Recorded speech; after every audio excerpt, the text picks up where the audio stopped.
আসসালামু আলাইকুম এভরিওয়ান। পিচ্চি নিশি গল্পের 7 নম্বর পার্ট। তো চলো বেশি কথা না কইয়া গল্প শুরু করা যাক।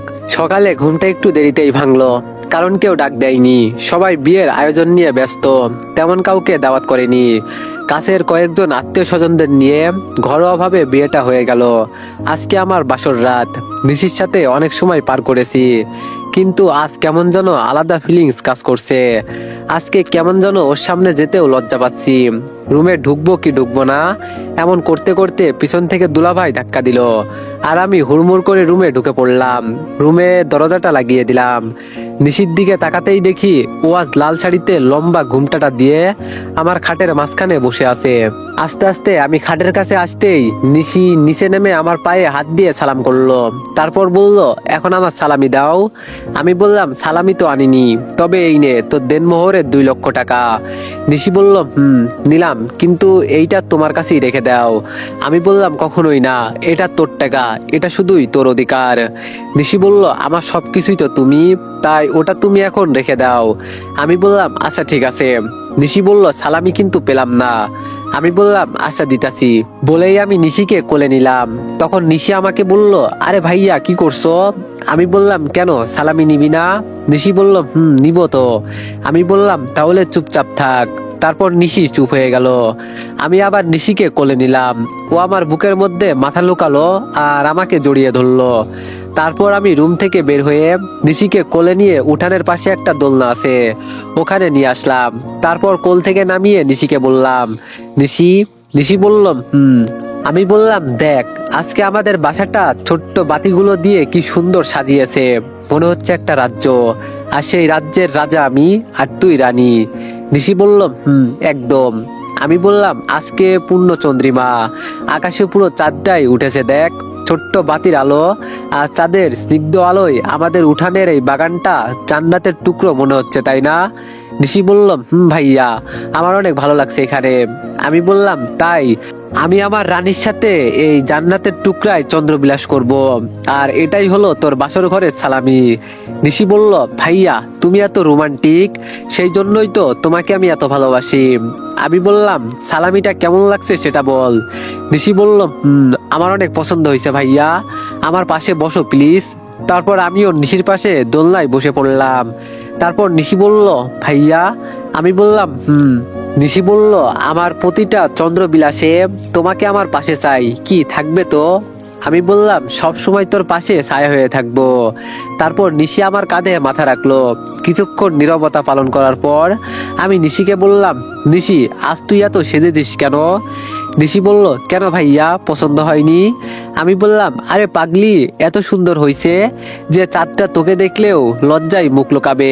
আমি আজ সৌভাগ্যবান বলে মনে করছি। নিশি বলল, কেন? আমি বললাম, এক চাঁদ আকাশে যেটা দেখতে পারছি, আরেক চাঁদ আমার কাঁধে মাথা রেখে আছে, ভাবতেই অনেক ভালো লাগছে। এই চাঁদটা একান্তই শুধু আমার।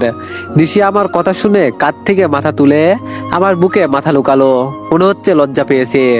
কিছুক্ষণ ওকে এভাবে বুকে ধরে রাখলাম। তারপর নিশি একটু পর মাথা তুলে বলল, নিশি বলল, আমি একটা ডিসিশন নিয়েছি। আমি বললাম, কি ডিসিশন? নিশি বলল, আজ থেকে তো আমরা স্বামী স্ত্রী। আমি বললাম, তো? নিশি বলল, তাই তুমিও আমাকে তুই করে বলবে না, আর আমিও ভাইয়া বলে ডাকবো না। আমি বললাম, তাহলে কি বলবো? নিশি বলল, কেন, স্বামী স্ত্রী কত সুন্দর করে কথা বলে, দেখো না, তুমি তুমি করে। আমি বললাম, এখন আমাকে তোকে তুমি করে বলতে হবে? নিশি লজ্জায় মাথা মুখ নিয়ে বলল, আমি বললাম, পারবো না, যা ভাগ। নিশি বলল, কি বললে, পারবে না? কালকের কথা মনে আছে তো, সেটা করব কিন্তু। আমি বললাম, কি করবি তুই? নিশি বলল, দেখাতে বলছো, দাঁড়াও। বলেই নিশি আমার দিকে এগিয়ে আসতে লাগলো। তাই আমিও বললাম, পারবো পারবো, তুমি করে বলার চেষ্টা করব। নিশি বলল, এই তো আমার লক্ষ্মী জামাই। আমি বললাম, আরো অনেকক্ষণ ওখানে কাটানোর পর নিশিকে বললাম, নিশি চলো রুমে যাই। নিশি বলল, আচ্ছা ঠিক আছে চলো। বলেই আমি হাঁটতে লাগলাম, আর নিশি পিছন থেকে বলে উঠলো, কি হলো, আমাকে রেখে যাচ্ছ কেন? আমি বললাম, আসো। নিশি বলল, কিভাবে যাব? আমি বললাম, কিভাবে আবার, যেভাবে এসেছো। নিশি বলল, তো কিভাবে এসেছি মনে নেই? আমি বললাম, অবশ্যই আছে, আমার ও এই কথা। নিশি আমার কোলে করে যেতে চাই। তারপর নিশি বলল, কি হলো, থামলে কেন বলো। তারপর আমি আর কোনো কথা না বলে মুচকি হেসে নিশির কাছে গিয়ে আবার নিশিকে কোলে নিলাম। তারপর কোলে নিয়ে আবার ওকে আমার রুমে নিয়ে আসলাম। রুমে নিয়ে এসে আবার খাটের উপর বসালাম। তারপর বললাম, নিশি তুমি এখানে ড্রেস চেঞ্জ করে নাও, আমি ওয়াশরুম থেকে চেঞ্জ করে আসছি। নিশি বলল, কেন, তুমিও এখানে করে নাও, সমস্যা কি, আমরা তো স্বামী স্ত্রী। তারপর আমি নিশিকে বললাম, নিশি আমিও একটা ডিসিশন নিয়েছি। নিশি বলল, কি ডিসিশন।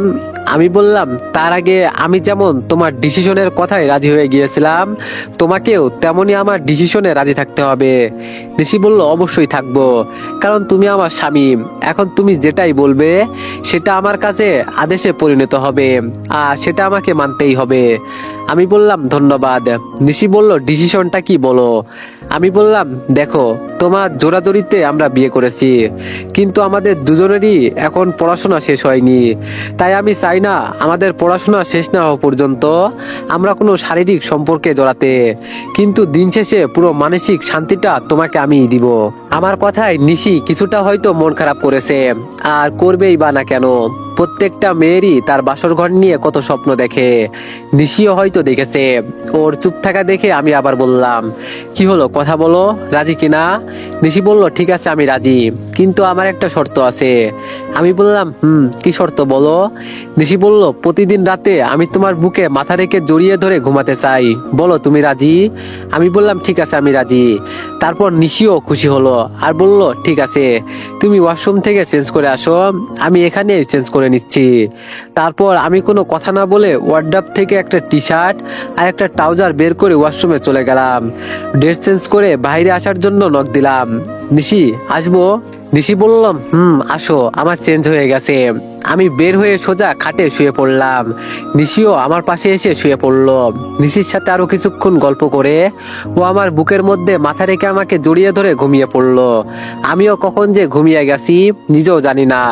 সকালে ঘুম থেকে উঠে দেখি নিশি আমার বুকে একদম বাচ্চাদের মতো কাছুমাছু হয়ে শুয়ে আছে। আমি উঠতে চাইলেও নিশি আরো শক্ত করে জড়িয়ে ধরলো, তার মানে নিশিও জেগে আছে। আমি ওকে বললাম, ছাড়ো এখন, ওঠো, না হলে সবাই খারাপ ভাববে তো। নিশি বলল, তোমার বুকে আরেকটু ঘুমাই না প্লিজ। আমি বললাম, না আর একটুও না, এখন ওঠো। তারপর আমি নিশিকে জোর করে ওয়াশরুমে ঢুকিয়ে দিলাম। ও ফ্রেশ হওয়ার পর আমিও ফ্রেশ হয়ে নিলাম। বের হয়ে এসে দেখি নিশি নেই, তার মানে আম্মু আর চাচির সাথে কিচেনে গেছে।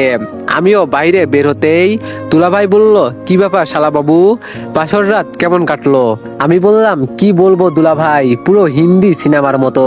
দুলাভাই বলল, তাই নাকি, তার টেস্ট ম্যাচ খেললে নাকি সোজা টি-20।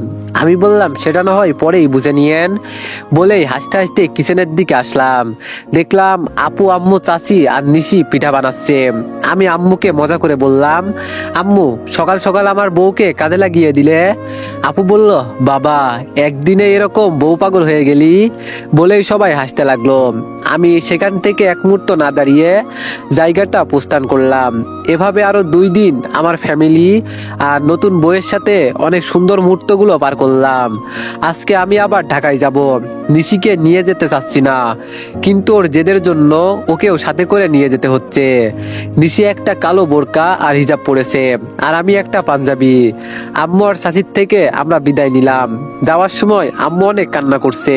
আব্বু আর চাচ্চু আমাদের বাসে তুলে দেওয়ার জন্য বাস স্ট্যান্ড পর্যন্ত আসছে। সঠিক সময়ে বাসও ছেড়ে দিল। আব্বু আর চাচ্চুর থেকেও বিদায়টা নিয়ে নিলাম। বাস চলতে থাকে তার আপন গতিতে। নিশিকে জানালার ধারে বসতে দিলাম, যাতে বাতাস সঠিকভাবে পাই। আর অনেক বড় জার্নি আগে কখনো করেনি। গাড়ি চলাকালীন নিশি আমাকে অনেকবার জ্বালিয়েছে। জ্বালানোর কারণটা হলো, এই বাদাম খাবে, একটু পর আচার খাবে, আবার কিছুক্ষণ পর আইসক্রিম খাবে, এগুলো। এখন নিশি আমার কাঁধে মাথা লাগিয়ে দিয়ে ঘুমিয়ে আছে। আমি তার ঘুমন্ত চেহারা দেখতে লাগলাম। বাসে এক ভাইয়া জিজ্ঞেস করলেন, এটা কি আপনার বউ নাকি ভাই। আমি বললাম, জি ভাই, কেন। ভাইয়া বলল, না এমনি। এত খাবার কিনে দিচ্ছেন, আবার কেয়ার করছেন, ভালোবাসা মনে হয় এমনই হয়, তাই না। আমি বললাম, জানি না ভালোবাসা কি, কিন্তু ও আমার দুনিয়ার আলো। ওকে ছাড়া আমার পুরো পৃথিবী অন্ধকার। সকালে প্রথম টেনশন হয় ওকে নিয়ে, আর রাতে শেষ টেনশনটাও ওকে নিয়েই হয়। ভাইয়া বলল, আপনাদের জন্য শুভকামনা রইল। আমি বললাম, ধন্যবাদ ভাই। তারপর আরো কিছুক্ষণ গল্প করে আবারও চুপ হয়ে গেলাম। বসে থাকতে থাকতে আমারও চোখটা একটু লাগিয়ে এসেছে। হঠাৎ বাসের হার্ট ব্রেকে আমার ঘুমটা ভেঙে গেল, সাথে নিশির ঘুমটাও ভেঙে গেল। তাকিয়ে দেখি টাঙ্গাইল একটা হোটেলের সামনে দাঁড়িয়েছে। কন্ট্রাক্টর বলল বাস এখানে 20 মিনিট দাঁড়াবে, যার যেটা ইচ্ছে খেয়ে নিতে। তারপর আমি নিশিকে নিয়ে হোটেলে গিয়ে কিছু খেয়ে নির্দিষ্ট সময় মতো বাসে গিয়ে বসে পড়লাম। 5 মিনিট পর বাস আবার চলতে শুরু করলো। প্রায় আরো 3 ঘন্টা জার্নি করার পর পৌঁছে গেলাম ঢাকায়। এই 2 বছরে ঢাকা শহরের রাস্তাঘাট অনেকটাই চিনি। আমি গাড়ি থেকে নেমে নিশিকে নিয়ে সোজা মহাজনের বাসায় চলে আসলাম। গিয়ে দেখি উনি বাসাতেই আছে। আমি বললাম আসসালামু আলাইকুম মহাজন। মহাজন বলল ওয়ালাইকুম আসসালাম। আরে দীপু যে, তুমি কবে আসলে ঢাকায়? আমি বললাম মাত্র আসলাম আঙ্কেল। নিশিকে দেখে বলল দীপু মেয়েটি কে? আমি বললাম ও আঙ্কেল, ও নিশি আমার কাজিন, আর আরেকটা পরিচয় হলো আমার বউ। আর নিশি এ হলো আমার মহাজন, ঢাকায় ওনার ওখানেই কাজ করতাম। নিশি বলল আসসালামু আলাইকুম। মহাজন বলল ওয়ালাইকুম আসসালাম। দীপু তুমি বিয়ে করলে, আরেকটা খবরও দিলে না? আমি বললাম তখন তো ফোন ছিল না আঙ্কেল, আর হঠাৎই হয়ে গেছে। মহাজন বলল মাশাআল্লাহ, মেয়েটা অনেক সুন্দর। তা কোথায় উঠেছো? নতুন বউকে নিয়ে তো আর গ্যারেজে থাকা যায় না। আমি বললাম সেটাই ভাবছি, সেজন্যই তো আপনার কাছে আসলাম। এখানে আপনাদের ছাড়া তো আর কাউকেই চিনি না, যদি একটা বাসা ভাড়া করে দিতেন। মহাজন বলল ঠিক আছে, তুমি কোনো চিন্তা করো না, আজকের রাতটা আমার বাসাতেই থাকো, কাল না হয় খুঁজে দিবনি, কেমন? আমি বললাম ধন্যবাদ আঙ্কেল। মহাজন বলল আরে ঠিক আছে, আর শোনো তোমাকে গ্যারেজে কাজ করতে হবে না, আমার একটা মিশনারিজ দোকান আছে, ওখানে তুমি শুধু পার্ট টাইম দেখাশোনা করবে, ঠিক আছে? আমি বললাম ঠিক আছে আঙ্কেল। মহাজন বলল যাও এখন তুমি গেস্ট রুমে রেস্ট নাও। বলেই মহাজন ওনার রুমে গেল। আমিও নিশিকে নিয়ে রুমে আসলাম। অনেক ক্লান্ত লাগছে, তাই ফ্রেশ হয়ে আসলাম। নিশিও ফ্রেশ হয়ে আসলো। দুজন রুমে গল্প করতেই রাতের খাবার রুমেই দিয়ে গেল। নিশি আমাকে খাইয়ে দিল, তারপরও নিজে খেলো। আজ দুজনই অনেক ক্লান্ত, তাই শুয়ে পড়লাম। নিশিও আমার বুকে মাথা রেখে ঘুমিয়ে পড়লো। আমিও কখন যে ঘুমিয়ে গেছি নিজেও জানি না। সকালে ঘুম থেকে উঠে দেখি নিশি আমার বুকে নেই, বিছানাতেও নেই। আমার একটু ভয়ই লাগলো, নতুন জায়গা, ও আবার কোথায় গেল? বাইরে গিয়ে দেখি নিশি খাবার তৈরি করছে, আর মহাজন বারবার ওকে নিষেধ করছে। মহাজন বলল কি করছো মা এগুলো? তুমি এই বাসার গেস্ট। নিশি বলল সমস্যা নেই আঙ্কেল, আমি করতে পারবো। মহাজন বলল তবুও তুমি গিয়ে বসো, তোমাকে কিছুই করতে হবে না, আমার বাসায় কাজের লোক আছে। নিশি বলল একদিন না হয় আমার হাতেই খান। মহাজন বলল উফ, তুমি যেমন তোমার জামাইটাও তেমন। বলেই মুচকি এসে মহাজন বাইরে আসলো। আমিও রুমে এসে ফ্রেশ হয়ে নিলাম। নিশি রুমে এসে বলল ও তুমি উঠে পড়েছো? আমি বললাম তুমি সকালে উঠে কোথায় গিয়েছিলে? নিশি বলল কেন, আমাকে না দেখে শান্তি পাচ্ছিলে না বুঝি? আমি বললাম ফাজলামি বাদ দাও। নিশি বলল রান্নাঘরে। আমি বললাম কেন? নিশি বলল কেন আবার, উনি আমাদের এত উপকার করলো, আর আমি তার জন্য এতটুকু করতে পারবো না? আমি বললাম ঠিক করছো। তারপর আমি নিশি, মহাজন আর ওনার স্ত্রী সবাই মিলে একসাথে ব্রেকফাস্ট করলাম। আঙ্কেল বলল তোমাদের জন্য বাসা ভাড়ার ব্যবস্থা হয়ে গেছে। আমি বললাম ধন্যবাদ আঙ্কেল, অনেক চিন্তিত ছিলাম। মহাজন বলল কোনো সমস্যা হলে আমাকে জানাবে, ওকে? আমি সব কথা বলে রেখেছি। আমি বললাম ওকে আঙ্কেল। তারপর সবাই খাওয়া দাওয়া শেষ করে আমি আর নিশি মহাজনের থেকে বিদায় নিয়ে ওনার দেওয়ার ঠিকানা অনুযায়ী চলে আসলাম। বাসাটা অনেক সুন্দর, ভার্সিটির অনেকটা কাছে, আমার অনেক সুবিধাই হলো। মহাজনের কথা বলতেই উনি আমাদের ফ্ল্যাটের চাবিটা দিয়ে দিলেন।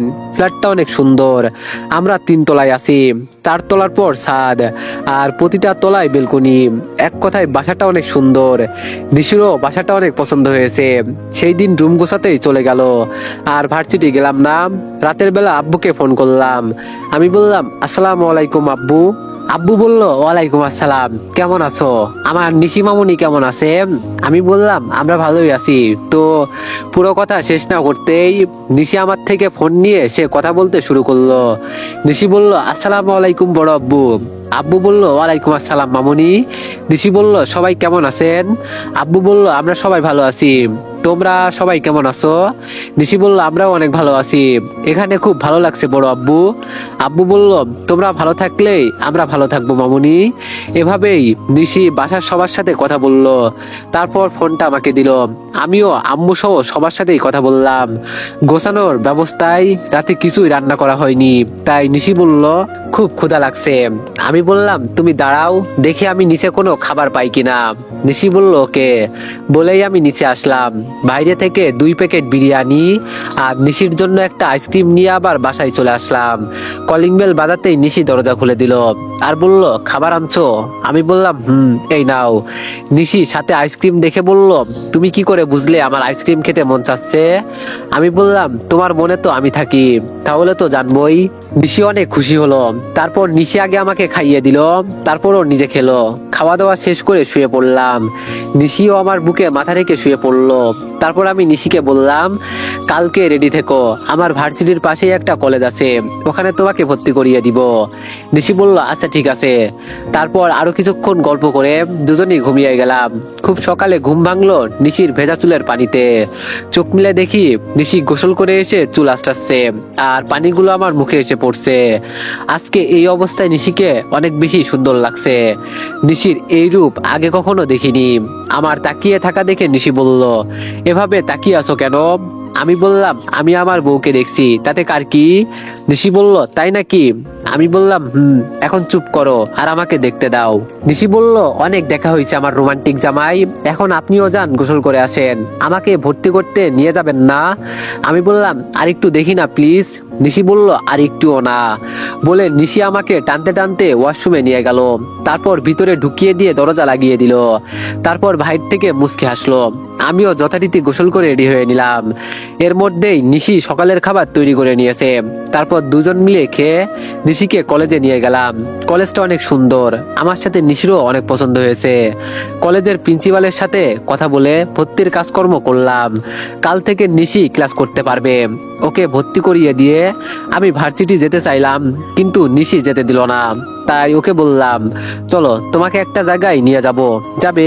নিশি বলল, তুমি যেখানে নিয়ে যাবে আমি সেখানেই যাব, শুধু পাশে তুমি থাকলেই হবে। আমি বললাম, ঠিক আছে চলো। বলে একটা রিক্সাতে উঠলাম আমি আর নিশি। কিছুক্ষণ পর সেই রিক্সাওয়ালা করিম মিয়ার বাসায় পৌঁছে গেলাম। গিয়ে দেখি চাচি রান্নাঘরে কি যেন করতেছে। আমি বললাম, আসসালামু আলাইকুম চাচি। চাচি বলল, ওয়ালাইকুম আসসালাম। দীপু তুমি আসছো? আমি বললাম, জি এলাম। চাচা কোথায়? চাচি বলল, তোমার চাচা অসুস্থ, ঘরে শুয়ে আছে। আমি বললাম, কি বলেন, কি হয়েছে ওনার? চাচি বলল, জ্বর আসছে, তাই কামে যাইতে পারে নাই। নিশির দিকে খেয়াল করতেই উনি বললেন, এই মেয়েটা কে বাপজান? আমি বললাম, ওর নাম নিশি, আমার বউ, আপনাদের সাথে পরিচয় করাতে নিয়ে আসলাম। নিশি বলল, আসসালামু আলাইকুম। চাচি বলল, ওয়ালাইকুম আসসালাম, খুব সুন্দর মানাইছে তোমাদের। আমি বললাম, চলেন চাচাকে একটু দেখি। তারপর ওনার রুমে গেলাম। আমাকে দেখে অনেক খুশি হলেন। আমি বললাম, আসসালামু আলাইকুম চাচা। চাচা বলল, ওয়ালাইকুম আসসালাম বাপজান, কেমন আছো তুমি? কখন আসছো ঢাকায়? আমি বললাম, আমরা ভালো আছি, কিন্তু আপনার কথা শুনে খারাপ লাগছে, কাল ঢাকায় আসছি। চাচা বলল, ও তুমি চিন্তা করো না, এমনি ঠিক হয়ে যাবে। তারপর নিশিকে তাদের সাথে পরিচয় করিয়ে দিলাম। তারা নিশিকেও আপন করে নিয়েছে। দুপুরের খাবার না খাইয়ে আর তারা আসতে দিল না। আসার সময় চাচার হাতে কিছু টাকা দিয়ে আসলাম। তিনি নিতে না চাইলেও অনেক জোরাজোরিতে দিয়েই আসলাম, কারণ ওনারা আমাকে অনেক উপকার করেছে। এখন এই বিপদে ওনাদের পাশে দাঁড়ানো উচিত। তারপর তাদের থেকে বিদায় নিয়ে নিশিকে নিয়ে আরেকটু ঘুরে সন্ধ্যায় বাসায় ফিরলাম। আমরা দুজনই ফ্রেশ হয়ে নিশি রান্না করে চলে গেল আর আমি নতুন ফোনে গেমস খেলতে লাগলাম। রান্না শেষে দুজনই খাওয়া দাওয়া করে আব্বু আম্মুর সাথে দুজনেই কথা বললাম। নিশি শুয়ে আমাকে বলল, চাচা আর চাচি অনেক ভালো মানুষ তাই না? আমি বললাম, আমি যখন রাস্তায় রাত কাটানোর সিদ্ধান্ত নিই তখন এই লোকটাই তার ঘরে আমার আশ্রয় দিয়েছে।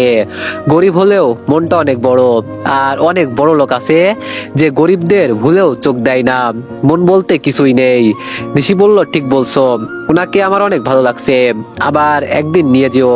আমি বললাম, আচ্ছা ঠিক আছে যাব। তারপর দুইজন তাড়াতাড়ি খেয়ে ঘুমিয়ে পড়লাম। সকালে ঘুম থেকে উঠে ফ্রেশ হয়ে দুজনেই নাস্তা করে ভার্সিটির উদ্দেশ্যে রওনা দিলাম। তারপর নিশিকে আগে কলেজে নামিয়ে দিয়ে আমিও আমার ভার্সিটিতে চলে আসলাম। অনেকদিন পর ভার্সিটির মুখ দেখলাম, খুব ভালো লাগছে। ক্লাসের সময় হতেই ক্লাসরুমে ঢুকলাম। ঢুকেই দেখি রাইসা একাই বসে আছে। তার মানে সেদিনের পর থেকে ওর বন্ধুগুলোর সাথে আর সম্পর্ক রাখিনি, আর রাখবেই বা কেন? ওর বান্ধবীরাই তো ছেলে বন্ধুদের সাহায্য করেছে। আমাকে দেখেই রাইসা বলে উঠলো, দীপু তুমি আসছো? তোমাকে আমি কত খুঁজেছি জানো? কোথায় ছিলে এতদিন? তোমাকে খুঁজতে তোমার গ্যারেজে গিয়েছিলাম, কিন্তু গ্যারেজের মালিক বলল তুমি নাকি গ্রামে গেছো। আমি বললাম আমি কোথায় গেছি সেটা আপনাকে বলতে বাধ্য নয় ম্যাডাম, আর আমাকে কেন খুঁজছেন? রাইসা বলল তোমার কাছে ক্ষমা চাওয়ার জন্য, তোমাকে সরি বলার জন্য। আমি বললাম আমাকে সরি বলার কিছুই নেই, বলেই আমি পিছনের বেঞ্চে গিয়ে বসে পড়লাম। রাইসা আবার বলল তুমি আমার সাথে এসে এখানে বসো প্লিজ। আমি বললাম আমার কোনোই মার খাওয়ার ইচ্ছা নেই। রাইসা বলল দীপু। পুরো কথা শেষ না করতেই স্যার আসলেন, আর সবাই নির্দিষ্ট স্থানে বসে পড়লো। আমিও ক্লাসে মনোযোগ দিলাম। ক্লাসে দেখলাম রাইসার মন অনেকটাই খারাপ। যাই হোক তাতে আমার কি, একে একে 3টা ক্লাস শেষ করে বাইরে আসলাম। দেখি রাইসা পিছন থেকে আমাকে ডাকছে। রাইসা বলল দীপু শোনো। আমি কোনো আমলে না নিয়ে হাঁটতে লাগলাম। তারপর রাইসা আমাকে অতিক্রম করে আমার সামনে এসে বলল আমার কথা শুনতেছো না কেন? আমি বললাম আপনার সাথে কোনো কথা আছে বলে আমার মনে হয় না। রাইসা বলল চলো আমাদের বাসায় যাবে, আব্বু তোমাকে দেখলে অনেক খুশি হবে। আমি বললাম কেন যাব? আপনার থাপ্পড় খেতে? তখন রাইসা মাথা নিচু করে থাকলো। তারপর আমি বললাম কি হলো, কথা বলছেন না কেন? রাইসা বলল বললাম তো সরি। আমি বললাম আমি আপনাকে ক্ষমা করে দিয়েছি, এবার আপনি যান প্লিজ। রাইসা বলল তাহলে ফ্রেন্ডস? আমি বললাম পসিবল না। রাইসা বলল কেন? আমি বললাম বড় লোকের মেয়ের সাথে পরিচয় রাখতে চাই না। রাইসা বলল তার মানে তুমি আমাকে ক্ষমা করনি? আমি বললাম যা ভাবেন সেটাই, আল্লাহ হাফেজ। রাইসা বলল তাহলে আমিও তোমার পিছু ছাড়বো না, বলে রাইসাও আমার পিছনে আসতে লাগলো। আমি কোনো আমল না নিয়ে নিশির কলেজের সামনে দাঁড়ালাম। দেখি রাইসাও সেখানে আসছে। আমি বললাম কেন এমন করছেন? রাইসা বলল বন্ধুত্ব না করলে যাব না। আমি বললাম আপনি যান প্লিজ, না হলে অনেক বড় ঝামেলা হবে। রাইসা বলল কি ঝামেলা? আমি কিছু বলার আগেই নিশি বের হয়ে আসলো। নিশি বলল হাই। আমি বললাম প্রথম দিন ক্লাস কেমন লাগলো? নিশি বলল অনেক ভালো লাগছে, তাহলে চলো বাসায় যাই। তখন রাইসা আরো কাছে এসে বলল এই মেয়ে কে তুমি? দীপুর পাশে এভাবে গা ঘিচ্ছ কেন? নিশি বলল তার আগে বলেন আপনি কে? ভাইয়া এই মেয়েটা কে? আমি বললাম ওর নাম রাইসা, যার কথা বলেছিলাম। রাইসা বলল ও তাহলে তুমি ওর বোন? নিশি রেগে গজগজ করে রাইসার কাছে গিয়ে ঠাস ঠাস করে 2টা থাপ্পড় বসিয়ে দিল। হ্যাঁ ঠিকই বুঝছেন, নিশি রাইসার গালে 2টা থাপ্পড় বসিয়ে দিল।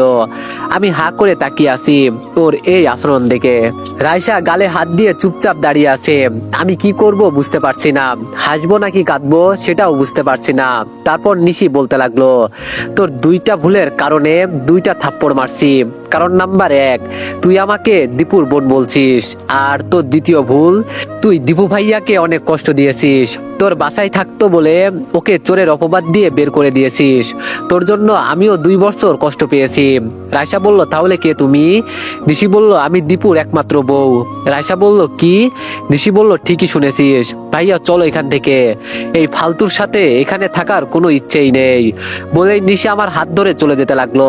আমি এতক্ষণ শুধু দর্শক হয়ে সিনেমাটা দেখছিলাম। যাওয়ার সময় রাইসাকে বললাম আমার বউটা এরকমই, আমার কষ্টটা সহ্য করতে পারে না, আর আমার পাশে আর অন্য কোনো মেয়েকে সে কল্পনাও করতে পারে না, তাই থাপ্পড় মারছে। কিছু মনে করেন না, তাহলে চলি। বলে আমি আর নিশি সেখান থেকে বাসায় চলে আসলাম। পাশে এসে আমি অনেক হাসতে লাগলাম। আমার হাসি দেখে নিশি বলল কি হলো, হাসছো কেন? আমি বললাম তোমার এই রূপ আগে কখনো দেখিনি। নিশি বলল কোন রূপ? আমি বললাম এই রাগান্বিত রূপ। নিশি বলল ফাজিল মেয়েটা মাথাটাই গরম করে ফেলেছে, তোমার সাথে ভাব জমাইতে আসছে।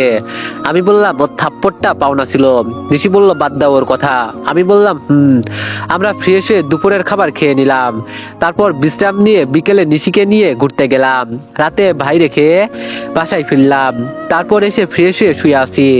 হঠাৎ নিশি বলল তো এভরিওয়ান, নেক্সট পার্টের জন্য সবাই একটু বেশি বেশি লাইক আর একটা করে কমেন্ট করে দিও। ধন্যবাদ।